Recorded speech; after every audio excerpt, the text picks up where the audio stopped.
Well, hello, everyone. I'm James Dobson, and you're listening to Family Talk, a listener-supported ministry. In fact, thank you so much for being part of that support for James Dobson Family Institute.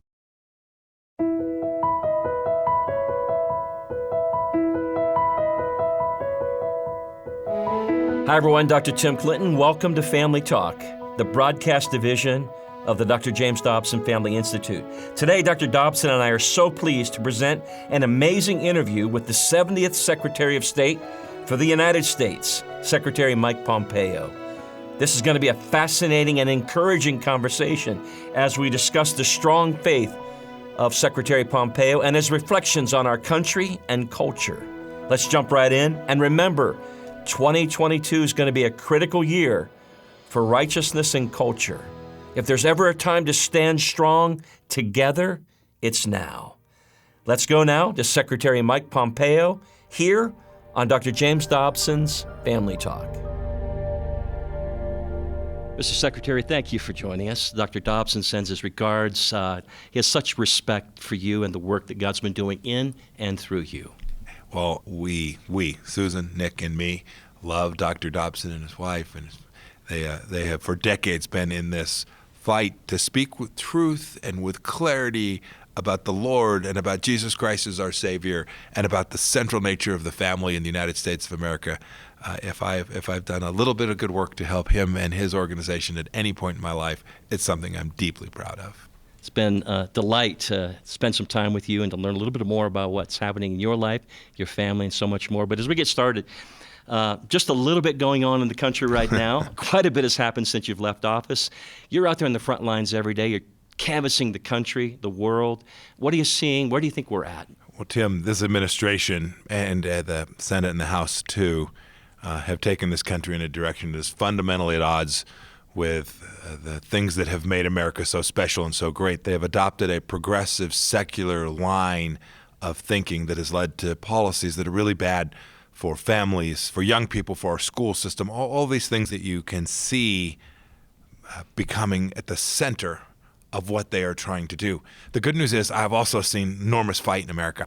I think the American people can see that this isn't the direction they want their country to go, and they're beginning to take concrete actions and say, take me, I'll stand up. And they're joining in this fight to reclaim the greatness of our nation. You know, I think people are exhausted. I think they're emotionally shot. There's a lot of fear out there in the culture, but at the same time, I agree with you. I think there's a stirring like I've never seen before. Yeah, Tim, sometimes it takes a jolt to the system to light the fire. And I think that jolt to the system has been evident. We can walk through them, right? I think parents saw, because of the virus, I think parents were a little closer to what their kids were being taught in schools, and they saw what was in front of their children, not just the horribleness of this idea of CRT, right? The idea that there's a oppressive class and a victim class, right? We know America's history. We had slavery. We should accept that we didn't get it perfect. But this is close to a perfect nation as there ever has been, and a nation that has moved closer to that perfection every day. Yeah. They saw that our kids were being taught that there's not a difference between men and women. Right? The basic truth, basic things that people came to know. They saw their government lie to them about the virus, right? We've seen Dr. Fauci lie to the American people. I don't think there's any mistake about that, right? He wanted to cover up for what took place in Wuhan. And I think people can feel that. There are parents all across America who also saw their faith institutions threatened as well. Right, when the virus came, the churches were shut down in large parts of America. They were said, no, you may not go worship with your fellow believers. I think people saw this and said, this is not the America that I know. This is not consistent with who I am and who our family is. And they took themselves and their spouses and their kids and said, we're going to stand up for the things that matter most, that to take care of not only our children and our family, but my neighbors' children and their family and our communities in ways that we haven't seen in the United States in an awfully long time. I'm really heartened by what I've seen all across the country. Yeah, God be with us for such a time as this. You served as the 70th U.S. Secretary of State. Some have described you as the most conservative Secretary of State since World War II. You're the first pro-life Secretary of State since the Roe v. Wade decision. Here's one thing that I think is pretty evident, and that's that you have never tried to hide your personal faith in Jesus Christ. Tell us a little bit about why you think faith is important, and then why is faith important to you? I wouldn't even know where to begin to hide my faith. It drives the way I think about the world. It's just kind of who I am. It's also, I know, incredibly important to fellow believers that when people enter different service, whether that's in a business world or in government service or in the military, that we still have the place to act out and live out our faith. It's absolutely central to the American tradition. You know, I came to faith a little bit later in life. I was very focused on being an NBA basketball player when I was in high school. When I read that, I was like, wow, I didn't know that. Yes, it was hopeless. You want to play for the Knicks? No, Laker. I grew up in Southern California, wanted to be a Laker. But it was hopeless. It was hopeless from the time I was 5 or 6, but I didn't give up until I was 13 or 14. I wasn't very focused on faith. My parents gave me an opportunity to do so, but I rejected it. But then when I was a young cadet at West Point, there were a couple folks that were just a year ahead of me, and they held a Bible study. I showed up, and they taught me how to read the Bible, and they taught me the importance of understanding Jesus Christ as your Savior, and I have been a believer since that moment in time. I can never thank those two people for what they did for my life and the life of my family. That was at West Point. Yes, I was a freshman, and we would read the Bible and talk about it, and then talk about our life as soldiers as well. Changed my life. 5-year Army career, went on to Harvard Law School, back to Kansas after that, started some businesses, met a little gal back there named Susan. And tell us a little bit about your journey there. I grew up in Southern California, but my mother was from a little place called Wellington, Kansas, and so I had a couple of hundred cousins in that part of Kansas. And got a chance to go back there with 3 of my buddies from West Point, 3 of my classmates, to start a company. We became Thayer Aerospace. We made airplane parts. It was wonderful to be back in Kansas, but most importantly, it took me to a place where I met this woman, Susan. We were in love as soon as we met each other. She's a faithful Christian believer. She's the most gracious woman that I know. She keeps me straight and humble, and keeps our family all thinking about not only the things we have to do today and tomorrow, but about our place in the world. She ran our 5th grade Sunday school class. She and I co-taught for years. I was fascinated by that. You also served as a deacon, but I did. You probably learned a few lessons teaching 5th grade. Look, I did. Look, you've been in church politics too. That is a training ground for the bigger world. But it's a great church. Our home church is Eastminster Presbyterian Church in Wichita, Kansas. Susan and I were married there, and we wanted to give back just a little bit. So we got a chance to serve as one of the lay leaders as a deacon, and then we taught 5th graders, which was just a joy. You know what I like too? I follow you on Twitter, and that's the love you have for your son, Nick. Mr. Secretary, tell us a little bit about your son and your family. I mean, the lifestyle, the pressures, the responsibilities that you've had and that you continue to have. How do you keep your family front and center? You know, Tim, I don't get asked this very often. I appreciate that. I probably don't say this enough to Nick. He sacrificed a ton for me and for what our mission, the family, went on together. He was a student at UCLA, and he came back to help me in my very first campaign, and then decided, the campaign obviously went on into the school year, and he decided not to go back to school, to stay and help his dad run for office. And the 3 of us together have been in this mission field, this political mission space. He's a good kid most days. He's now 31 years old, living in New York City. He's engaged. We love Rachel Keller, who's his fiancée. They're getting married in the summertime. We're just so blessed that Nick has now found the person that loves him and who he loves. And you know this as a parent. Nothing brings you more joy. Yeah. Mr. Secretary, I know that while you were in the throes of leading the State Department, all the responsibilities going on, I think of China, North Korea, Middle East, the terrorist stuff that's out there, nearly impossible issues, really. But you had to step up and into it every day. But you make a statement that your faith informed what you do, how you would make decisions. Lead us down that road. I think you put a Bible, you kept an open Bible on your desk there in the State Department. Tim, these problems are of such scale that no human can hope to resolve them. We can hope to work on them. We can hope to use our knowledge, our space, our intuition, the team that we build around us to work and help. But in the end, there's a higher power that is driving this. And every morning on the elevator ride up from the parking lot when I was in Washington to the office on the 7th floor, I don't know, it was a 15, 20-second elevator ride, and I would just bow my head in prayer. because I knew the moment I walked out of that elevator door, the world would be upon me. I'd be in the intelligence, there'd be meetings, the president would call. So I wanted to take that moment to just pray that the Lord would help me get through the day and to have the wisdom and the strength to do His work on this planet. And then I go in and face the secular world and go in and face the State Department and the team and try to solve these big problems. But I was always deeply aware, Tim, that if you took this all upon yourself, if you thought I'm the smartest guy in the room and I'm the person who can create peace in the Middle East or can convince Chairman Kim to get rid of his nuclear, if you think you're going to count on how smart you are and how capable you are, this is folly. This is what the Lord talks about when He talks about the absence of humility.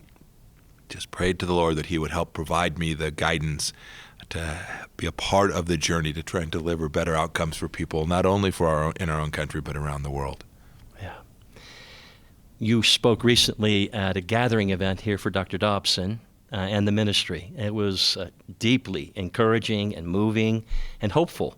That's what I really liked. But in the midst of your talk, you talked about how your faith influences your values, which influence how you look at life. So I want to start there and just dial in for us your perspective on life itself and why you see that position being so important, especially in this hour, if you will. My grounding started with my family growing up, but then as you go through, right, I would read the great military historians and when I was a cadet, and then you would read the great philosophers in law school, and you would do this all the time. You were also in the Bible, and you would see the deep connectivity between these set of understandings. And then you would go back to America and what our founders did, what these men who came together with these ideas and understandings about how do you create space for religious freedom for a faithful people built on a Judeo-Christian set of understandings of the world. Yeah. And so I watched the State Department issue cables about human rights that were disconnected from what I knew to be true. Yeah. And so we tried to pull that back in. We created a commission called the Unalienable Rights Commission, which essentially said, let's go back to the American tradition. Our founders were right. Let's lean on that. And so, it created this enormous hubbub, all to just speak the truth about the fact that our rights weren't provided to us by anybody in Washington, D.C. They were bestowed upon us by our Creator. By God. That means they're intrinsic to each of us as a human being. That means we have an obligation to protect every human life, including those not yet born.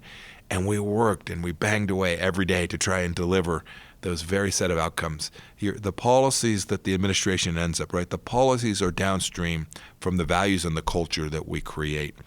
And if you miss the grounding, if you step away from these central traditions and these beliefs that Christians hold, if you step away from those things, then you are headed down a path towards a secular, socialist, progressive America that I think most Americans by far don't want any part of.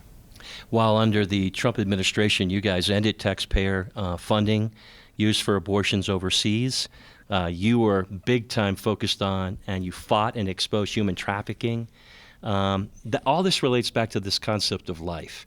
And there's a statement you made, devaluing life certainly undermines families, and it's the hallmark of totalitarian countries. As you traveled around the world and you saw what you saw around the world, what did it do inside of you? Two things. One, it made me go to my knees more than one occasion, thanking the Lord for allowing me to grow up in America. I can't imagine, seriously. And I don't think I ever take it for granted, but sometimes I think we underestimate the enormous privilege we have to live in this incredibly special place. Yes. It's got its problems. We got work to do. Not a perfect nation, yes. But my goodness, when you compare it to some of these places, I'll never forget, Tim, we focused on making sure that Americans who'd been held hostage were freed. I had the chance to travel to Pyongyang and say to Chairman Kim, to look him in the eye and say, President Trump expects the 3 Americans you're holding to come back with me on my airplane. Remember, we'd had Otto Warmbier return to the United States, who'd been held there in this authoritarian, terrible human rights conditions, and he passed away within hours of his return as a result of how he'd been held by Chairman Kim. And so I looked him in the eye and said, the President expects them to be with me. Didn't know if we'd get them back. And my team had told me that the North Koreans had said, send the van to this location. And the van comes back and out walk these 3 Americans. I had a chance to meet with one of the three just last week when I was in Southern California. He's a Christian pastor. They walked out of the van. They were ambulatory. They could walk around. I mean, it just brought tears to my eyes that we'd get to turn these three Americans home to their families from this authoritarian, religion-denying, atheist, totalitarian regime, and we'd brought them to freedom. On the flight back, this fellow wrote a little card, and there's some video you can see where he climbs off the plane at Joint Base Andrews. It was 3 a.m. It was televised around the world. President Trump was there. The First Lady was there. I'm at the bottom of the stairs, and he hands me a card, and I tucked the card into my coat and got home that night and opened it. It was Psalm 126. And this man had written this on the flight back to freedom. He'd taken his time to say, thank you to me. I didn't do this. The Lord brought him home. And it reminded me that our work around the world to try and create space for religious freedom is so important, not only for those handful of Americans who are held hostage, but for every human being that deserves the right to be able to practice their faith with their family and their co-religionists. We don't have that in so many places, and we as Americans have a responsibility to try to deliver that, certainly here at home, but around the world as well. We do. What do you think are the greatest threats to religious freedom internationally still?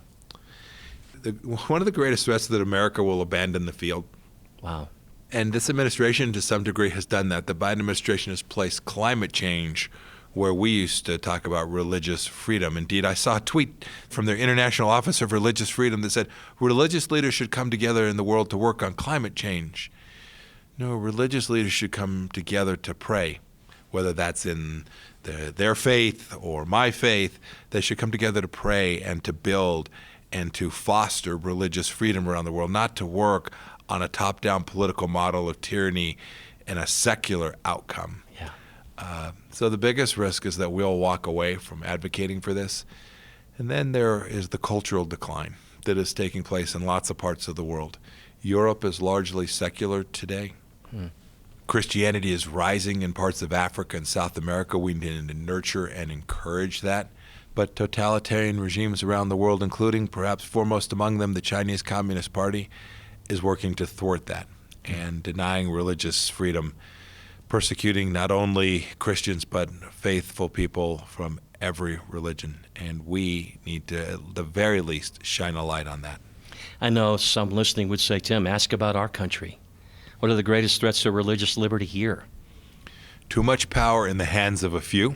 Wow. Whether that's our big tech companies or big government. When powerful people take on roles where their power increases by ever expanding surveillance and control of people, the risk for believers to practice their faith simply increases. Second, comes from the other direction, comes from faith institutions. There's a real risk that faith institutions won't fight the fight, won't push back. We saw this during the virus. We saw churches allow states to close down their ability to worship. I know. Too many folks allowed the state to dominate the church in ways that are inconsistent with our tradition. And so if you ask what the greatest risk is, that the faithful and faith leaders aren't prepared to stand up to demand that they continue to be able to practice their faith here in America in the way that they so choose. Mr. Secretary, also in this journey, your faith and how you live out and conduct and what governs your life, you also talked about your values influencing your perspective on education. Everybody knows that that's a battleground right now. That with CRT, critical race theory, the whole issue of gender ideology, and what are your thoughts on what's happening there, and how does your faith inform or influence your perspective? The educational battleground is something I think Christian conservative believers have walked away from too often. Look, this is government. This is about schools. We just kind of haven't engaged in ways that were serious and important. We saw this at higher education as well. Look at our college campuses today. They are dominated by secular progressives. They're teaching racism to kids in classrooms. They're segregating in the dormitories. And so to have fifth graders taught that there is a overclass, right? that somehow whites are oppressive because of their skin color, and that somehow Hispanics are inferior because of theirs, is racist to the nth degree, but most importantly, it's inconsistent with who we are as the American people, and yet it's been foisted upon us. The good news is, the flip side is, you've seen it on TV some, I've seen it in person all across America. People are hacked off. I can't imagine a deeply less Christian concept than saying that these children are simply creatures of the state and not of their families. There's so much we could talk about. I've got a couple more things I want to run by you. I've got to go to the border just for a second. What's happening at our southern border? What can be done about it? But really, is it a moral issue to you? You mentioned in the opening the work that we did on human trafficking. What's coming across our border is a classic example of human trafficking. These young people, the women who are being brought across our southern border are being trafficked by the coyotes, by the cartels. They're being deposited in cities across America and then suffering the worst abuses. To see the suffering of these people, trying nothing more than to get to a better life. To watch the suffering of these people was something we knew was inconsistent with who we were. And so we managed to turn the magnet off and then tried to make their lives better where they lived. This administration now has allowed more people in than any administration in American history. This is dangerous for our security, the national security risk of a terrorist coming across. Yes. The drugs, the fentanyl that is coming to our communities all across America will take down cities in America. The Biden administration has now been captured by the open borders crowd who deeply believe that they should allow this kind of human trafficking to take place. I hope that parts of the Democrat Party will come to see that it is immoral to allow this to take place, that it is not in America's own security interest to allow this to take place, and begin to move their party back to where, frankly, it was 20 years ago accepted policy, at least on both sides of the aisle, that protecting American sovereignty and securing our borders was a common sense approach. Amazing. You know, as I think about you, I think about your work around the globe, and you have a deep affection in your heart for Israel. And the efforts for peace that were done over there, the Abraham Accords and more. I just wanted to get a perspective from you to all of us as you think about the Scripture challenging us to pray for the peace of Jerusalem. Yeah. It was so lovely that I had the chance to work for a president who permitted me to go develop a deep relationship between our two countries. It matters to America. It matters to people of every Abrahamic faith that we get this right. So we did. We not only moved the American embassy to Jerusalem, the rightful capital of the state of Israel, the Jewish homeland, but we just took actions that demonstrated our resolve. We worked with Arab states, Muslim countries, to say, it's not a good idea to make your entire foreign policy built on the destruction of the state of Israel. It's a much sounder thing, much better for your own people to recognize the right of Israel to exist, and we convinced 4 countries of that. Something that had been worked on for decades, and I worked on it, Ambassador Friedman worked on it, Mr. Kushner, Secretary Mnuchin, a big team, all of us together, President Trump, Prime Minister Netanyahu, the Crown Prince in the United Arab Emirates, remarkable leader in Morocco, the King, in Bahrain. It took these leaders, and it took their faith, not always the Christian faith, right? Jews, Muslims, and Christians working together to deliver peace and prosperity in the Middle East. Only our Creator can drive such a remarkable outcome. Amen. I love the hope that I see in you and the love you have for our great country. You've been quoted to say it's the greatest nation and the greatest force for good on the planet, and it's up to us to keep it that way. Mr. Secretary, give us your closing thoughts on our great country for such a time as this, and how we all can step up and into this moment. I was thinking about the people that I met who said, Mike, I'm in this fight. I am willing to do the right things for my family, for my country. And it reminded me that we've been through an awful lot in this country before. Yes, we have. Our faith institutions have been challenged before. Our governmental institutions have been challenged before. And each time, Tim, Americans have risen up and gotten this country back in the right direction, created a moment, a revival that seriously began to build out this most special nation, the shining city on the hill that President Reagan spoke about biblically. I am confident that this will happen again. I am very confident that people see the risk to their faith institutions and to their communities, and they're not going to let it happen. I am long on America in the most fundamental way because I am confident that our Judeo-Christian tradition, combined with the Lord watching over us, will lead us to another 250 years of true exceptionalism. Amen and amen. May God do that very thing. Secretary Pompeo, it's been such a delight to have you here with us. On behalf of Dr. Dobson, his wife Shirley, they have a deep love and respect for you and the work that God's doing in and through you, praying for you and your wife Susan, your family. And I know that we'll see a lot more of leadership from you in the days ahead. Thank you for Tim. joining us. Bless you. Thanks.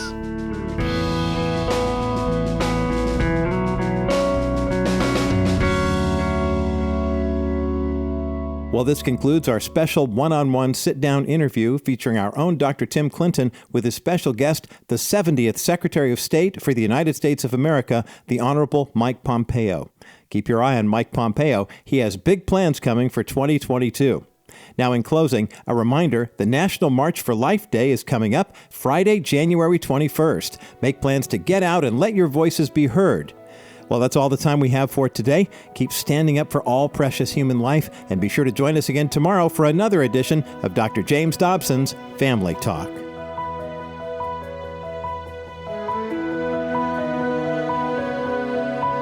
This has been a presentation of the Dr. James Dobson Family Institute.